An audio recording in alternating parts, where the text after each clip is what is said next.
What is up, fellas? We are back for another UFC predictions video. This time for UFC 325, Volkanovski versus Lopes 2 down in Sydney, Australia, guys. We've got a sick card this weekend.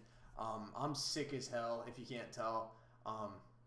But I'm still going to record this video. Better late than never. We did pretty good on last weekend's, I guess, pay-per-view. We did all right. We went 8 for 11 on picks. Nothing too crazy. But yeah, let's jump right into this card, guys. I've done some tape. I'm pretty excited for this card. I think there's an insane amount of good fights on this card. Not a ton of name value on these early prelims, but I have a feeling a lot of these fights are going to deliver big time. So kicking us off at flyweight. Can I not open this? I can. Okay, there we go. Namsrai Batbayar is taking on Aaron Tao. Guys, kicking off the card, there's a reason they have this fight kicking off the card. This fight is going to be absolutely gnarly. Both of these guys have insanely fun styles to watch. It's all dog all the time. These guys are going to be in a car crash, and it's going to be pretty fucking entertaining for however long this lasts. Both guys have a little bit of grappling. And both guys just kind of walk into range and just trade heavy shots. This fight I think is going to be sick. I kind of agree with the line, giving the slight edge to Batbayar. He's the younger guy, and I think he's a little bit more technical in the grappling and in the striking. But dude, you can't question the will to win in the heart of Aaron Tao, bro. This guy's a fucking beast. There's not really a lot to break down here in my head. These guys have pretty similar styles. It's going to be, it's just going to be a car wreck, I feel like, where I think if these guys get tired and this gets into the later rounds, I think I trust Batbayar's technique a little bit more than Aaron Tao's, so I'm going to slightly lean him here. I think this probably goes the distance. Maybe Batbayar inside the distance. Both guys are insanely durable, though. Aaron Tao's fights... on the Contender Series. This fight against Elijah Smith, he took a lot of fucking damage. And he's had good performances on the road to UFC. And same thing with Batbayar. He's looked good in the road to UFC. A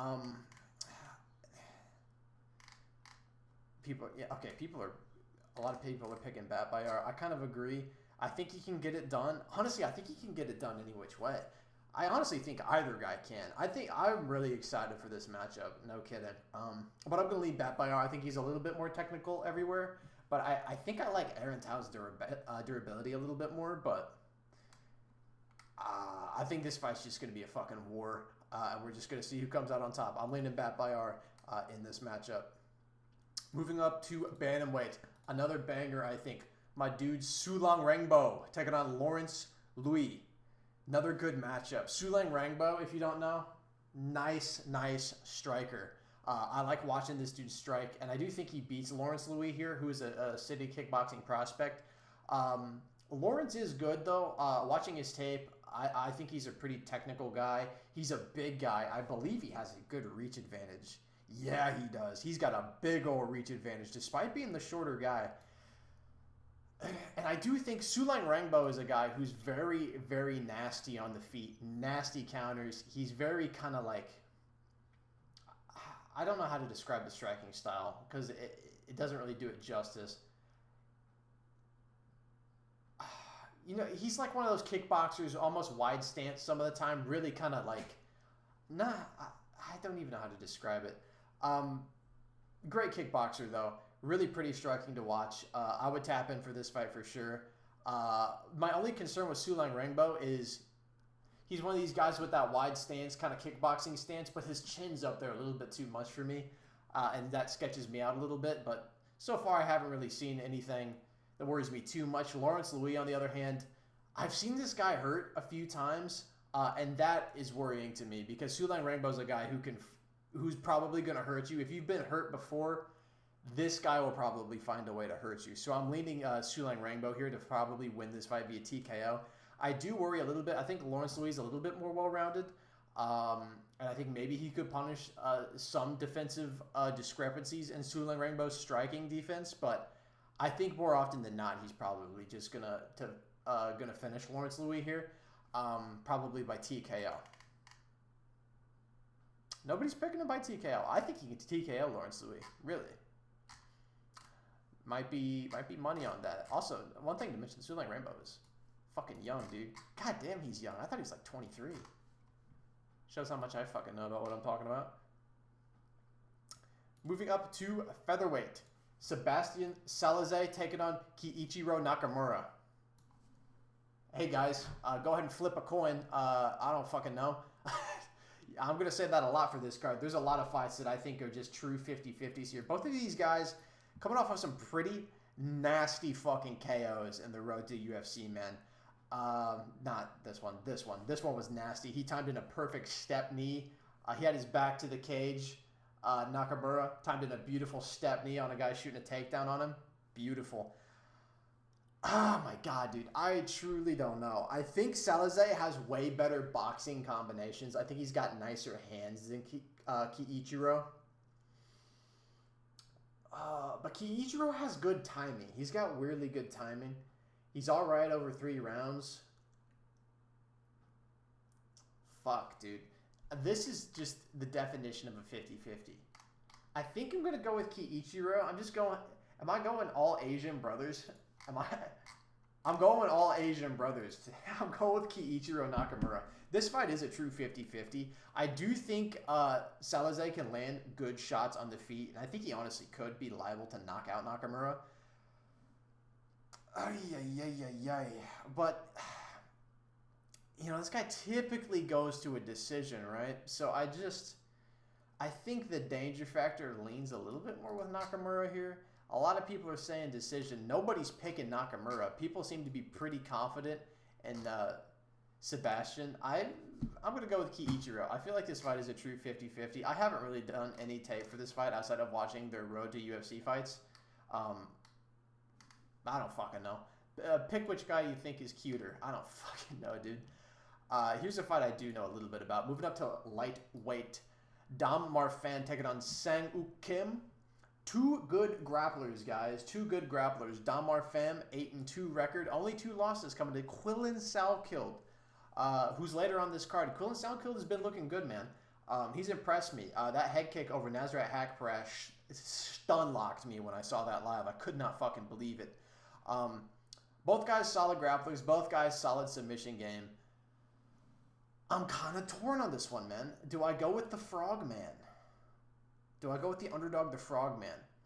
My only gripe with Dam Marfan is he, in a lot of his fights, gets put in a bad position at some point in the grappling. At some point, it kind of happens. Sometimes he gets his back taken, and you're worried a little bit. But the only guy who's ever been able to punish him is Quillen Salkild. Now, Sang-Uk Kim, pretty fucking solid grappler, dude. And I don't think the level of comp is necessarily as high, though, for Kim. So I do think there's a world where Dam Marfan gets put in a compromising position and Kim can punish him. But I also kind of trust Dam Marfan to kind of weather that bad position, get himself out, and then come on stronger as the fight gets a little bit later. These fights are tricky, dude. These road to UFC, like, fucking contract fights are always tricky, I feel like. They're always lined pretty close. And this is such a good stylistic matchup. Like, both of these guys are solid. Sang-Uk Kim is a guy who's definitely going to be shooting takedowns here. I think Fan might have slightly better stand-up. But once again, nobody's picking... Well, is this racism, fellas? Is this racism that I'm seeing? Everybody's on Dam Marfan. I do think he probably wins. But something's telling me to trust the Frogman, and I'm not sure what it is. I can just so see there being a scramble and Kim ending up on Fan's back or something like that. And I can see him finishing. But also, Fan is a motherfucker to finish. Oh my god. Dude, fuck it. I'm rocking with my Asian brothers, bro. I'm going with the Frogman. I'm going with Sang-Uk Kim. Nobody's picking him. Nobody thinks he's going to win. I think he can get a good position on Dam Marfan and maybe find a finish. We'll see. I think that's going to be a banger too. Oh my god, I'm going to pick another Asian guy. I'm going to pick another fucking Asian guy. Moving up to featherweight. Khan Offley taking on Yi Za. Khan Offley coming off a nice win over Ricardo Ramos. Like we predicted, he was a big underdog against Ricardo Ramos. People must have forgot that Ricardo Ramos sucks farts. Yi Za, on the other hand, coming off a win over Weston Wilson. Not the most impressive win in the world, but I do think Yi Za is pretty good. He's a solid grappler, Yi Za. He's a solid grappler, very experienced guy for how fucking young he is. He's a big, strong dude as well. Got a nice reach advantage here. He's decent on the feet. One thing I've noticed from Yi Za, if you watch back this fucking Gabriel Santos fight, who Gabriel Santos is a fucking beast. Yi Za's a tough guy, dude. This guy was taking massive shots, bro. This guy's got a chin. This guy is durable. And this guy wants to win, and he'll be there for 3 rounds. I believe he had another fight against Sang-woo Kim. Is this the guy I'm thinking of? He fought... didn't he fight... Didn't Yi Za fight, like, the Korean Tiger guy? I forget the name off the top of my head, because a lot of Korean names, they're 3 names, and they jumble up in my head. Who's pretty good. I think Yi Za is good, though. He's got a ton of experience. He's got solid grappling. Better grappling than Ricardo Ramos. I think he'll be able to stop Khan Offley's wrestling a little bit. I think he's not necessarily better on the feet, but I think he's more durable. I think he's a bigger guy. I think he can land better shots on the feet. I'm leaning Yi Za here. I think he can win this fight. I think he can win it by submission, decision, or knockout, honestly. I don't think Khan Offley's the most durable guy on the planet. He got KO'd bad by Myron Santos, and he took Muhammad Niamov to a decision, and Niamov's pretty good. So maybe not so much Yi Za by KO. But I'm going with Yi Za here. I like him more in this matchup. I like the reach advantage. I think his grappling's pretty competent. A lot of people picking Yi Za by TKO. I think I might honestly... I think I like the decision or the submission angle a little bit better for Yi Za. Because, I mean, I'm looking at this. Santos is a sniper who will hit you with a shot that you never see coming, which he did to Offley and slept him. Niemov's a big, powerful guy. Throws hard shots. Good kicks as well. You know, close fight, too, honestly. Didn't get chins there. But chins are a weird thing. Maybe Yi Za finds the shot. But I like Yi Za by decision or submission a little bit more than TKO. But we shall see. I do think he wins, though. Moving up to welterweight, Jonathan Mikhailov taking on Oban Elliott. This is another tricky one, guys. Another close line fight. Jonathan Mikhailov looked really good against Kevin Jusset. This fight was a year ago. Damn, man, time flies. Looked good on the Contender Series. Big win over Kevin Jusset, who's a big, tall striker. A big, big, big guy for the division. Strong guy, too. Oban Elliott coming off of a pretty embarrassing loss to Sakyong Ko, who Sakyong Ko turns out to be just a fucking beast, dude. He's honestly surprised me. You know, I picked him as a giant underdog of the Contender Series that one time, but I didn't know how. I honestly didn't know ball. I didn't realize how good the fucking guy was. But he keeps on winning. Oban Elliott, though, good fighter. Boxing's coming along. Solid grappling as well. Ko kind of exposed the grappling a little bit, but he's solid enough. Coming off a couple of wins. Basil Hafez KO'd him. Preston Parsons, decent performance. Val Woodburn's a bum. He looked horrid in this fight. I think there's a little bit of line correction here, but honestly, I think Mikhailov probably wins this, dude. I think Mikhailov's a tough guy. Lost by KO 2 years ago. I don't really worry about it too much. Took some big shots off Kevin Jusset, who's an insanely fucking decent striker. Lands big shots, big physical guy for the division. I think Jonathan Mikhailov should be way bigger than... I don't think these guys are going to be the same height in there at all. I think somebody's telling lies here on this stat page. He's got a giant reach advantage as well. Like, these guys, the physiques of these guys are very different. I think I'm going with Jonathan Mikhailov, bro. His striking is coming along. His grappling's solid. He's a giant for this division. He looks strong as fuck. Maybe it's just recency bias, but this performance against Jusset has impressed me a lot. This fight impressed me a lot. And then Oban Elliott, this performance did not impress me at all. So maybe I'm just being a little bit too biased here by their most recent performances, but in my head, I can see Jonathan Mikhailov being the more durable guy, and not necessarily being the better striker, because I don't think that he is. But I trust his durability more than Oben Elliott. Oben Elliott's a guy whose chin I do worry about. I have said this for, years now. He kind of gets wobbled a little bit by shots that aren't necessarily the most powerful. Now, granted, his recovery is elite. So, to finish him, you got to really fucking... If you wobble him, you got to put him out, or else he's going to find his way to fight right back into the fight. That's the kind of guy he is. But, I don't know if necessarily Oben Elliott's going to be able to knock out Jonathan Mikhailov or anything like that, especially because I feel like his cardio's coming along, Mikhailov. So I'm thinking, if these guys are getting into the striking exchanges, Oben's probably getting the better of him, landing the better shots. But then Mikhailov lands something that's a little awkward, a little untechnical, and Oben does like the weeble wobble a little bit. Judges might give that round to Mikhailov, and I feel like this fight might go the distance. So I'm kind of leaning Jonathan Mikhailov here, just kind of on damage. I wouldn't mind Oben Elliott winning. I do like him, and I do think he's pretty good. He's got a good personality too, so I wouldn't hate an Oben win, bounce back against Ko, but I think Mikhailov's honestly kind of a tough matchup. Granted, he's more inexperienced at the UFC level, but more people picking Oben. I think Oben's a fine underdog to be picking, especially because the line's so close. He's not even really an underdog. But I'm going to lean Mikhailov decision here. I think he might just be able to do more damage, because I've always been kind of suspect of Oben's chin. Moving up to middleweight, Jacob Malkoun returning to take on Torres Finney. Torres Finney's the underdog in this? Really? I'm going with Torres Finney as an underdog. Plus 125. Jacob Malkoun's... I've been a Jacob Malkoun truther for a while, though. I've thought Jacob Malkoun's pretty good for a while.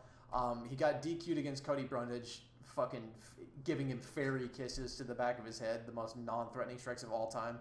Nick Maximov he beat, who fucking sucks. Brendan Allen. This fight was close, though. This fight was pretty competitive against Brendan Allen. Like, Malkoun's a solid grappler, dude. He is good, and he is technical. He's not one of these guys like Finney who will muscle you to the ground, even though Finney's got technique in the grappling in his own right. Malkoun's a guy he's got like a nice, clean single leg. Like, he'll hit that on you. If he doesn't hit it, he'll switch double. He's good, dude, Jacob Malkoun. My problem with Malkoun, first off, is big layoff after he KO'd Andre Petroski with his hip. Incredible. Dude, Malkoun's had a fucking funny career, bro. DQ'd Cody Brundage, KO'd Petroski with a hip, beats Nick Maximov, and then has a close fight with Brendan Allen, who's solid. AJ Dobson's not too bad either, honestly. But big layoff for Malkoun. I believe he had a bad injury. It might have been to his neck or back, something like that, something spinal, so not good. And he had a big layoff. Torres Finney, on the other hand, coming off of one of the worst fights I've ever seen against Robert Valentin. Made me want to fucking puke live. One of the worst things I've ever seen. And I think that's probably why he's lined this. Because they're like, well, Jacob Malkoun's a really good grappler. And Torres Finney, he might be kind of mid, you know what I mean, in the grappling. He's not, but like he, didn't do anything to Robert Valentin, whose grappling defense is, not the best. He's got some submissions and stuff off his back, but he's not. Malkoun's a much better defensive wrestler than fucking Robert Valentin, so maybe that's why he's the underdog. But honestly, my biggest problem with Jacob Malkoun, other than the layoff and the potential injury, I don't think Jacob Malkoun's got a very good chin at all. I remember him getting KO'd by Phil Hawes super bad, which wasn't a great look. You can't see it on here. His other losses to Phil Hawes, it was a nasty KO. But I just don't think... I think Malkoun has a suspect chin. And I think Torres Finney, although I think he's bad on the feet, I think he doesn't need to be perfect. I think this is a guy who's just... If he just puts one on Malkoun's chin, I think he will fall over. You know what I mean? And you can call Torres Finney boring, but the guy wins, dude. And I think also, if he's able to stun Malkoun and maybe drop him with a shot, then it's going to open up that takedown. And then you might get to see the Torres Finney who's finishing guys with ground and pound. I think Jacob Malkoun's a better striker, too. He's got decent boxing. Like, his straight punches aren't too shabby. And he will probably be landing on Torres Finney. He will probably be outstriking him, but I'm trusting on the freak athletic specimen, just gigantic fucking long-armed Torres Finney. Brick torso. I think he's more durable. Undefeated. Not, to my knowledge, coming in off of an injury. He wants to prove something as well. Torres Finney probably has a chip on his shoulder, wants to prove something in this fight because this guy's gotten a lot of shit from this Valentine performance. He might be coming out there looking to finish.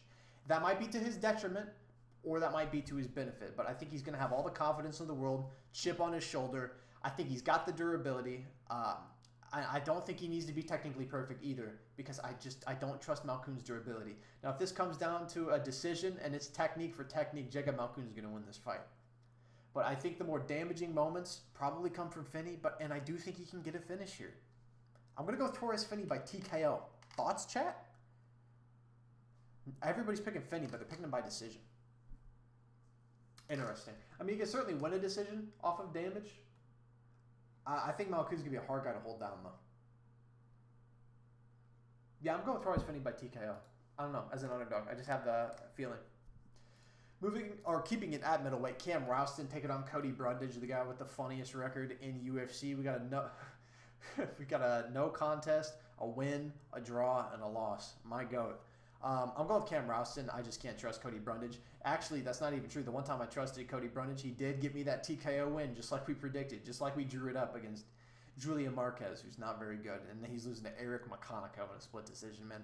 I got to go with Cam Rouston here. Cody Brundage is dangerous, bro. Like, he has power. He's got okay wrestling. But, he's just, the most unreliable guy in the sport's history. I cannot, in good faith, trust him against a guy who's, decent-ish. I say that, and he'll probably fucking... Didn't he fucking slam KO fucking, Zachary Reese? I'm pretty sure he did. Did he not? Anyways. Yeah, I think Cam Rouston wins this fight. Cam Rouston's not too bad. Decent reach advantage. Huge guy for the division. Younger guy by a little bit. Decent experience though, man. 16 fights. Looked good against Petrosky, but Petrosky's not very good. You know what I mean? Granted, good activity 3 months ago. Good win on the Contender Series. Then we're looking at some regional fights. Now, what you can say about Cody Brundage is that he's not very good or reliable, but he does have a lot of experience against a decent level comp, though. But I mean, Cam Rouston, I just think he handles Cody Brundage. I think he can finish Cody Brundage. I think if he shows Cody Brundage the door to be finished by TKO, he will take it. I just can't trust Cody Brundage. You know, can you fault me for this? I'm going with Cam Rouston. I think he wins inside the distance. Yeah, I agree. I don't know. Opening up the main card at lightweight, kind of not the greatest fight in the world, but, you know, this was supposed to be Quillen Salkild versus Rong Zhu, which would have been a fucking banger. And I would have picked Rong Zhu. We would have got him. Me and my dude Rong Zhu. But Quillen Salkild taking on Jamie Mullarkey. Guys, I'm going with Quillen Salkild. He's going to knock out Jamie Mullarkey. Jamie Mullarkey, I think his durability is cooked. Coming off a win over Orlando Bedoya. Good for Jamie. Quillen Salkild has just been killing guys, though, unfortunately. He put Nasrat Hakparas into a fucking coma live on air. Had my jaw literally hanging down to the fucking floor watching it live. Decent performance against Yanal Ashmouz. I thought this performance was, you know, I wasn't too impressed. I wasn't too moved by this fight. I thought Quillen Salkild looked very beatable here, which led me to pick Nasrat Hakparas to beat him. Boy, was I fucking wrong. Dude just threw up a random-ass head kick and killed him. Knocked out Mr. Jubilee. He redeemed it, unfortunately. Good performance against Gage Young as well. I think Quillen Salkild is just next up, though. Jamie Mullarkey's a good fighter, but I think his durability is on the downswing for sure. He's been in a lot of wars. He's taken a lot of fucking damage. Quillen Salkild hasn't been in too many wars, hasn't taken too much damage. Younger guy. Jamie Mullarkey's only 31, but he might as well be 38 with the amount of times I've seen him wobbled, chinned, and fucking just punched in the face in the fight. I'm going with Quillen Salkild into the distance. Yeah, I agree. He can get it done by submission as well. Quillen Salkild has a very decent grappling game, so don't be too surprised if maybe he latches up a sub or something, because Jamie Mullarkey's a tough son of a bitch, dude. He might just opt for the sub. Moving up to... Okay, we're not moving up anywhere. We're just going to fucking teleport back in time. Moving up to heavyweight, Tai Tuivasa returning to take on Taliesin Teixeira. Weird fight. Not looking good for Tai, huh? Split decision to Rosenstrike. That's crazy. That's still the worst scorecard I've ever seen. Guys, I gotta go with Taliesin, man. I love Tai Tuivasa. I hope he does the fucking shoe beer. I really do, with all my heart and soul. This loss to Derek Lewis doesn't look too good, but honestly, kind of a fucking horrific stoppage if you're going to ask me. I thought Taliesin Teixeira was fine. Huge guy. Beat Justin Tafa pretty clearly. Good win on the Contender Series, and then okay performances at the LFA, of course, but that's regionals. Tai Tuivasa, I mean, 5 losses, but I mean, the level of comp, what the fuck are we even talking about, dude? I mean, it's just not even fucking in the same macrocosm. I mean, this guy's fighting each holder of each Infinity Stone, dude. This is fucking crazy. Besides Ty Burra. Ty Burra 2 years ago was probably pretty solid. But I got to go with Teixeira. I mean, the reach advantage is staggering. This guy throws nasty shots on the outside, real long arms. He's pretty dangerous. He's got good finishing instincts, Teixeira. I do think Tai Tuivasa's leg kicks could be a factor here. And his back is against the wall, man. But I don't know if I can trust him to be locked in enough to fucking go out here and win this fight, dude. I would love for Tai to win this fight because I love Tai. I don't know if I can trust him, though. You know what I mean? Like, you know what I'm saying. You know what I mean, dude. This guy wants to right this wrong of this loss. He's coming back in here probably with a chip on his shoulder. Against the guy who is beatable, and Tai Tuivasa coming off of 5 losses, taking a lot of damage in his career. Beatable guy, pretty slow guy. I do think Tai can have success, though, and set up the hands with the low kicks if he gets on it early. But Teixeira is pretty fucking aggressive, dude. He's aggressive and he's long, and that length gives Tai Tuivasa problems. We've seen it before. Even length with the arms. We saw it in the Sergey Pavlovich fight. Now, Teixeira was not as technical of a boxer as Pavlovich, not even close. But long arms, man, when you throw him, believe it or not, Sergey actually has a longer reach than this guy, by the way. You saw it in the Sergey fight, and I think you might see a more untechnical version of that in this Teixeira fight, where they would exchange hooks. Tai would throw a hook, and he'd just miss. And Sergey would throw a hook, and it would land right on his chin. Tai struggles with that long reach. Now, maybe he can sting up the legs of Teixeira, work his way on the inside, land a big old hook, and sleep him. Totally possible. But I think the line, honestly, is a little wide. But I'm going with Taliesin Teixeira here. I just trust him more. I trust him more to be taking his career a little bit more seriously. I hope Tai wins, though, as a big Tai fan, but I'm not so sure. And yeah, I think he gets it done by TKO if he does win. This fight's almost certainly ending inside the distance. Holy fuck, guys. These next 3 fights, I'm going to come. Moving up to lightweight. Oh my god. Rafael Fiziev taking on Mauricio Ruffy. Holy banger. Holy 50-50. This is the fight on the card where you could pick either guy, and I would not argue with you even a little bit. This is going to be, in my opinion, a really great striking contest here. Rafael Fiziev, great Muay Thai, great standard Muay Thai. Mauricio Ruffy, kind of a wider stance, almost, I don't want to say capoeira type style, but sometimes he does weird shit. Almost Conor McGregor-esque. I know people draw that conclusion a lot, but he's not Conor, bro. He's not. But in the style, you see it a little bit, though, in the way he fights. And Fiziev's that much more traditional Muay Thai striker. One of the coaches at Tiger Muay Thai. Really great striker. Watching Fiziev strike is one of my favorite fucking pastimes. And same thing with Ruffy, too. He's great. As far as a pick, man, I mean, fuck. I love Rafael Fiziev, man. I love Fiziev a lot. I picked him against Ignacio Bahamondes as an underdog, and he did win. I was real pleased about it. I picked him against both Gaethje fights, against Gaethje both times, and he's come up just short both times. But hey, Gaethje's the interim lightweight champion now, so blew out his knee. I don't think he's looked quite the same since his leg injury to Mateusz Gamrot.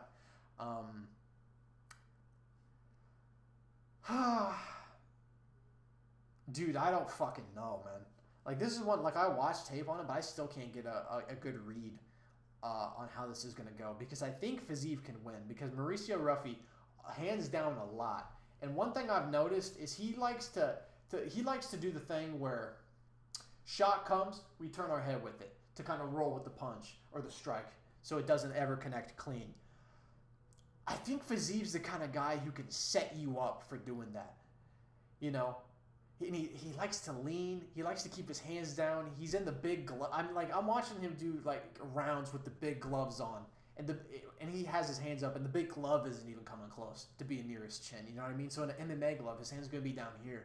I could see Fiziev catching him with a. I honestly want to say a high kick, but I can also see Ruffy catching Fiziev with a high kick as well, particularly a spinning attack. Fiziev is actually pretty susceptible to spinning attacks. He's been KO'd once in the UFC, I believe, by a spinning wheel kick, and that's kind of Mauricio Ruffy's signature move, man. He's really good at setting that shit up. And one thing about Ruffy, where I think Fiziev's a much more technical striker, Ruffy's got this ability to find shots. He picks them real well. Like, he'll find a gap and he'll just shoot a shot up right into it, and it'll land really clean. He even landed some on Benoit, despite getting creamed on the ground. And I do think Fiziev has slowed down a little bit. I don't think he's the same guy after this leg injury. He looked decent against Gaethje. Got dropped in this fight. Looked good against Ignacio. Ignacio's a fucking tricky guy too, man. Dangerous kid. Do I just ride with my day one? You know? I see this fight as a true 50-50. I don't think there's a wrong pick here. I think both guys can set up the other. I think both guys can find the shot. I also kind of like Fiziev in the Ignacio Bahamondes fight. He was showing, once he got Ignacio up against the cage, he has some nice clinch work up there, some nice short elbows and stuff like that. I like that out of Fiziev. He's been mixing up the wrestling a little more, which I kind of like here. Ruffy's got good jiu-jitsu, but his wrestling, you saw it in the Benoit fights, not too good. He's been training with Volk, though, so I'm sure that hole has it's kind of shrunk a little bit. He's probably not quite as susceptible to the grappling. But I like Fiziev mixing it up. I like the idea of it, at least. And Fiziev's the kind of guy, he'll throw some ground and pound. He's not, he had Justin Gaethje in an inverted triangle for a whole round, which was fucking retarded. I can't believe that happened. Guys, I'm just going to trust my dog in Fiziev. He's plus 100, so he's a little bit of an underdog here. He's just one of my favorite fighters. I'm giving you guys the bias. I'm biased, all right? I'm picking Fiziev. I think he can land shots. I think he's more technical. I like his defense a little bit better. Ruffy's not the most durable guy in the world. I think he can be stung by a shot or two. Although I do think Ruffy has more power for sure. The nickname is One Shot. And I do think he can land something. Fuck, I hate it. I'm going Fiziev. Just don't even talk to me. Fiziev decision. And I see these guys no ball. I'm so excited for that fight, dude. I'm going to be pacing around my living room like a lunatic for that one. Keeping it at lightweight. Holy fucking banger, guys. Dan Hooker taking on Benoit Saint-Denis. Another fucking sick fight, guys, at lightweight. I'm jazzed up about this card. Benoit Saint-Denis coming in as a big favorite, minus 330 over Dan Hooker. Now, I think Benoit Saint-Denis wins this fight. But I think what's going to happen here is I think Benoit's going to get dragged into a war. I think that him and Dan, I think he's going to match Dan Hooker's energy, and I think they're going to fucking bang it out, dude. And that's my problem. Like, if we're going to swing and bang with Dan Hooker, that's kind of what I'm scared about. Granted, Benoit's shown elite durability in his career against Alizu Zaleski Dos Santos. Took an inhuman amount of damage. Some of the most damage I've ever seen a guy take. And Dustin Poirier, I mean, he ate some nasty hooks from Poirier with a fucking bullet hole-sized staph infection on his forehead. So, that's the only time he's ever been knocked out in the UFC. So, coming off of 3 decent wins. Kyle Prepelec, not that bad of a performance in hindsight, considering how much hell Prepelec gave Drew Dober. Ruffy beat Ruffy pretty easily. Got some good shots landed on him. Ruffy landed a nice knee, some nice straight shots on Benoit. But he fucking ate him. He just tanked him and kept walking through him. He killed Beneil Dariush live on television. He killed him in fucking 15 seconds. Dan Hooker, though, coming off of this fight against Arman 2 months ago, where apparently he broke his nose, and he took a lot of fucking damage in this fight, dude. Took a lot of damage in this fight. Granted, he got subbed, and Dan Hooker is so tough. I could honestly see a Dan Hooker upset, low-key. If these guys are exchanging and swanging, Dan Hooker's got good power, dude. And he, dude, am I? No, I'm not. I can't. Am I gonna? No, I can't. I can't. Because Benoit Saint Denis, the thing is, the it factor with Benoit is, like, if he decides to grapple, he's gonna just ragdoll Dan Hooker. If he grapples, he will ragdoll him. He will do it. But I can so see Benoit just being like, fuck it, let's exchange in the pocket for 15 minutes. And Dan Hooker's ultra durable. Fuck, dude. I can so see a Dan Hooker upset here because Benoit's just like, nah, let's get in the pocket and just fucking bang it out.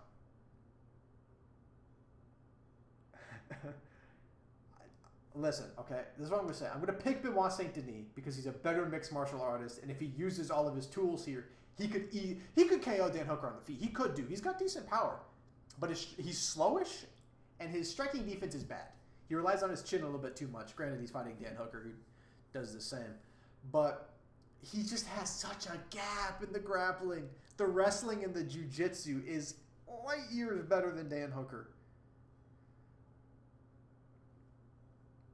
Like, I know Dan Hooker pulled off a couple of guillotines, threatened the guillotine to get Mateusz Gamrot to stop shooting on him, and maybe that'll work against Benoit. I doubt it, though, because Benoit was stuffing his head into every Dustin Poirier guillotine imaginable and just fucking shaking out of it. And still following through with the grappling attack, so I really don't think him showing the guillotine like he did to Gamrot would work on him.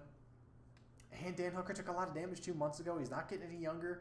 Dan Hooker's always prone to injury. He breaks a fucking arm and a leg, it feels like, every 2 weeks. But I think he's a great underdog here at plus 260. I would have lined this fight a lot tighter if I was Vegas. I do think Benoit wins. I think he's a better mixed martial artist, and he has a clear path. But, man, it would not surprise me one bit if things get a little scrappy. Benoit kind of says, fuck the grappling, fuck the game plan.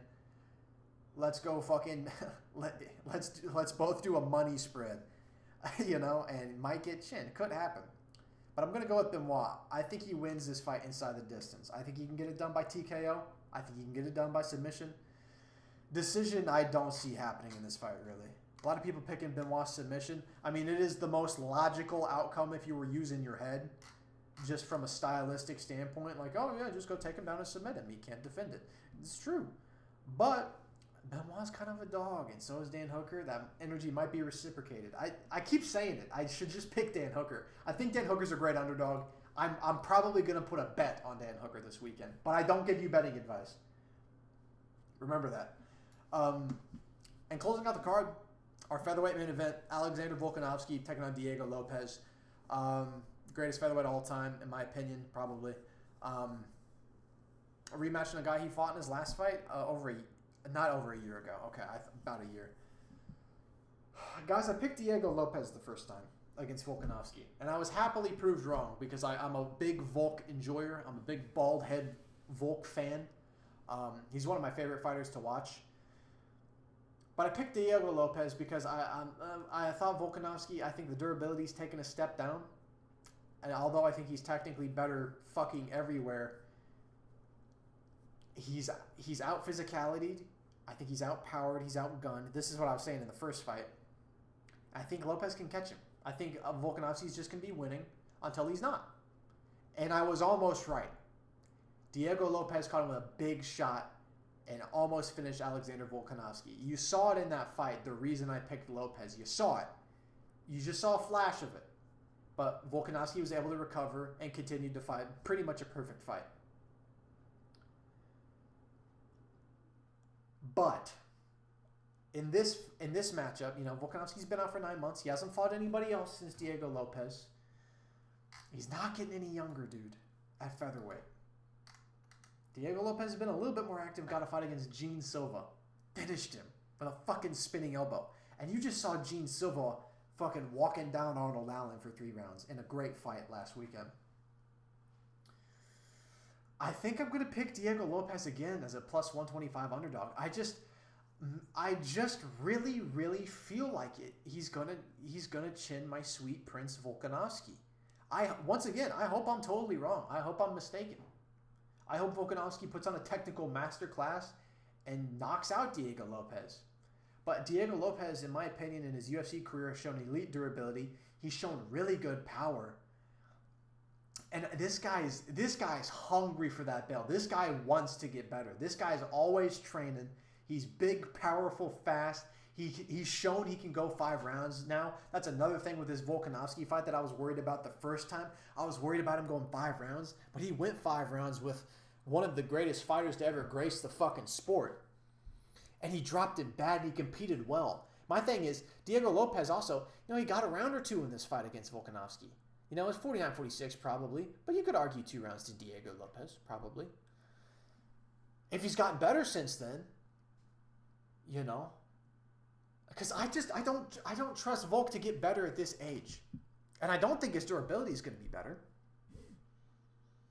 Maybe he can take advantage of Diego Lopez's grappling a little bit, land some ground and pound. Lopez is, no matter how good his wrestling gets, he's a jiu-jitsu guy at heart, and those guys always try and play off their back when they're giving away minutes. I always hate that. Jiu-jitsu guys are way too content with being on their back. Maybe he can win some rounds, some minutes there. I think he's still a better technical striker. I think he's a better wrestler. He doesn't have better jiu-jitsu, but it doesn't really matter. He's a fucking tank. He'll power out of 99% of submissions. But I think Lopez has I think he's more physical. I think he's got more power. I think he's got more durability to give here. I think he's got more blood to bleed out here, I think. And I think if you were going to catch Diego Lopez lacking, I think it would have been in this first fight right here. But now he's seen it. He's seen it before. He's been in here before. But maybe you could say the same thing for Volk. Maybe I'm counting out the go. But I think Lopez at plus 125 is value here. I do think he wins this fight. I just can't shake the feeling.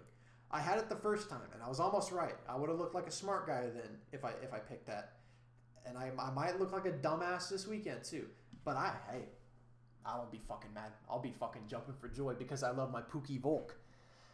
But I'm going to go with Diego Lopez, man. I think he gets it done. I think if he stings Volkanovski again, who's to say Volk recovers this time? I don't know. Maybe Volkanovski chins him. I don't know. But I'm going with Diego Lopez. I think he wins this fight inside the distance. And if he doesn't, I think he's able to win. He might be able to win 3 rounds. Like, this fight was close, dude. Biggest fight of his career. This fight was pretty fucking close. And he was walking down Volkanovski in that 5th round. Need I remind you? I just remember that. He was walking him down in that 5th round. Volkanovski was like, hey, I need to get the fuck away from me, buddy. He was walking him down. I think Diego Lopez can win this fight. I'm going to go with Diego Lopez. I think he gets it done by TKO, though. I think Volkanovski, I just don't trust the durability at this point. It's a little bit sussy. And I can't trust if he gets dropped that he's going to recover perfectly again like he did in this fight and then fight a perfect fight after, pretty much. I don't know. A lot of people picking Volk. Valid. He's one of the GOATs, man. But that's it for UFC 325, guys. Thank you guys so much for watching. Even though nobody watches these, every time I fucking upload now, somebody unsubscribes. You're breaking my heart, guys. But I'll catch you guys next time. See ya.